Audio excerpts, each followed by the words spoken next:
My analysis was it didn't matter.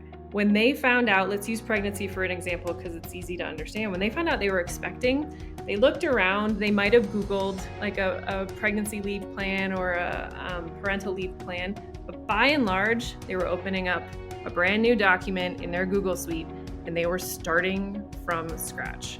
Who's going to be my backfill? What do I need to prep between now and then? What are the insurance considerations? It was mind-blowing to me. I would see hundreds of the same templates built over and over and over and over again. So that's an inefficiency cost. And again, for an HR team that's trying to create a business case, that could be harder to quantify, but I would absolutely encourage they go ask some questions and put that calculation in there. And then third, and this one I get on a pretty strong soapbox about, but it's hard to draw the data set around, is what is the cost of engagement or disengagement, and what is the potential cost of turnover?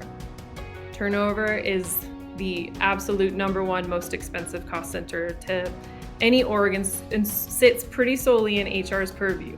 So if you can look at your turnover costs and you can do your calculation, you can do some potentially strong data set, potentially anecdotal assumptions on loss or disengagement based on past underwhelming leave experiences. You add all that up and you've got a pretty big number at the end of the worksheet.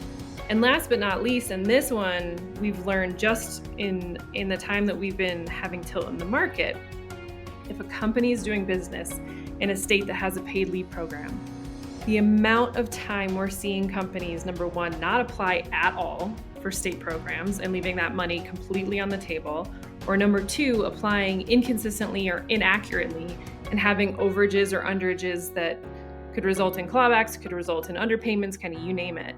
Those dollars add up extremely fast. And we've seen it in the millions from customers that we're going through RFPs with that are doing that business case analysis, which is just mind-boggling to me. Again, as a lifelong owner of a P&L, I'm like, there is no stronger case in the world in my